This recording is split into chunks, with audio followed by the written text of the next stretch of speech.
मैं भी एक माँ हूँ और हम पेरेंट्स का एक अक्सर बच्चों को एक एडवाइस रहता है, गाइडेंस रहता है कि बेटा थोड़ा सा अच्छे से पढ़ लो, थोड़े अच्छे नंबर ले आओ, पढ़ाई पे फोकस कर लो तो फ्यूचर बहुत अच्छा बन जाएगा। But what does the research से? क्या वाकई जो बच्चे एकेडमिक्स में बहुत अच्छा परफॉर्म करते हैं, क्लास में फर्स्ट सेकंड आते हैं, are they the ones who have the best future? या फिर सक्सेस के पीछे कोई और ही फैक्टर्स होते हैं? इसको समझने के लिए एक किस्सा सुनाती हूँ और आप लोगों के साथ इस टाइप की कोई ना कोई चीज़ बचपन से होती आई होगी। फॉर एग्ज़ाम्पल, हम छुट्टी पे गए और वहाँ पर किसी ने मुझे पहली बार मेरे लाइफ में टेबल टेनिस खेलने के लिए बुलाया और मैंने टेबल टेनिस खेलना शुरू करा। और मैं क्या देखती हूँ कि मेरी तो बार बार बॉल नीचे गिर रही है, टेबल पे आ ही नहीं रही है, कभी बैट पे ही नहीं आ रही है। और मैंने 10-15 मिनट खेला और डिसाइड कर लिया कि बॉस ये मेरा बस का रोग नहीं, it's not my cup of tea and I don't want to do this any more and I stopped playing and I walked away. फिर किसी ने मुझे चांस दिया कि चलो जुम्बा की क्लास है, जुम्बा करते हैं, and I started and I noticed अरे मेरे आसपास के लोगों से जल्दी मुझे स्टेप्स कैच हो रहे हैं, I am able to dance better, I am able to learn faster and I decided that yes, Zumba is my cup of tea, मुझे ये चीज़ पसंद है। एज अ रिज़ल्ट मैंने बाद में टेबल टेनिस कभी खेला ही नहीं और जुम्बा मैंने अक्सर किया, डांस मैंने अक्सर किया। और ऐसे ऐसे हर चीज़ जो मेरे सामने आती गई मैं इसी बेसिस पे डिसाइड करती रही। या तो मैंने शुरू में ही वो चीज़ अच्छी करी तो मैंने उसे पकड़ लिया और उसको आगे भी किया, या शुरू में ही मैं उसमें काफ़ी रद्दी थी, मेरे आसपास के लोग मुझसे बहुत अच्छे थे और एज अ रिज़ल्ट मैंने उसको दोबारा किया ही नहीं। और जब मैं बड़ी हो गई तो मेरे कुछ एस्पेक्ट्स, कुछ टैलेंट्स जो थे या कुछ जो मेरे क्वालिटीज़ थी वो तो इसलिए बहुत इम्प्रूव हो गई because I was so sure that I have a talent in that and I kept trying. और बाकी ढेर सारी चीज़ें जिनको कि शायद मैं कुछ समय के बाद एन्जॉय करती या उनमें इम्प्रूव हो जाती, वो मैंने कभी किए ही नहीं। दिस टाइप ऑफ थिंकिंग जो हमको सिर्फ कुछ ही चीज़ों में एफर्ट लगाने देती है और बाकी सभी चीज़ों से दूर रखती है, इस थिंकिंग को कहते हैं फिक्स्ड माइंड सेट।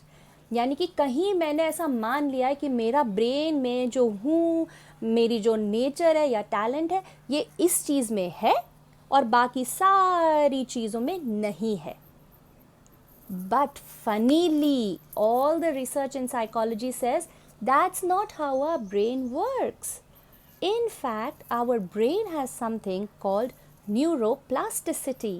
वो क्या चीज़ है? न्यूरोप्लास्टिसिटी का मतलब है कि हमारा ब्रेन ऐसा बना है कि जो चीज़ हम प्रैक्टिस करते हैं वो चीज़ में हम इम्प्रूव होते जाते हैं। Meaning, if I had continued to practice table tennis, then today, 10-15 years later, I would have become quite good at table tennis. और अगर मैंने जुम्बा की प्रैक्टिस और डांस की प्रैक्टिस भी छोड़ दी होती ना, तो आज मेरा शरीर पूरा स्टिफ हो चुका होता and I would not be good at it. That means talent is not important. Where you are starting is not important. What is important is how much you worked on it, how much effort you put and how often you kept practicing. लेकिन ये चीज़ मैंने करी क्यों नहीं? क्योंकि मेरा था fixed mindset. But what is needed, the attitude that we need is called growth mindset. Growth mindset जिन लोगों का होता है वो ये बात recognize करते हैं कि अभी तो 10-15 मिनट से ही तो मैंने खेलना शुरू किया है, क्या फ़र्क पड़ता है? Okay, maybe everybody else is better than I am right now, but if I keep trying, then my brain has neuroplasticity. It's going to learn, and with learning, it's going to improve, because there is no such thing as having a fixed talent in dance and not having a talent in sports. It doesn't exist. सो अगर neuroplasticity सच है और growth mindset is the most correct natural way of growing up, then why have so many of us grown up with a fixed mindset? वो इसलिए क्योंकि हम लोगों को सही वे में कभी भी फीडबैक ही नहीं मिला। मतलब सपोज़ आप छोटे बच्चे हैं, आपने एक अच्छी सी ड्राइंग बनाई, अब वो ड्राइंग देख करके तो पेरेंट्स ने कुछ बोला नहीं, लेकिन वो जब ड्राइंग कंपटीशन में गई और कंपटीशन में फर्स्ट आ गई तो पेरेंट्स ने बोला वाह यार तुम तो आर्टिस्ट हो। इट्स अ फिक्स्ड कॉम्प्लीमेंट कि you are an artist. It did not complement your effort, your time taken, number of hours that you practiced. They just gave you a label, you are an artist. या फिर if you did not do well, अरे रहने दे भाई, तेरे बस का बात नहीं है. This is not your cup of tea. And as a result, you started imbibing a fixed mindset because of the way the world responded to you.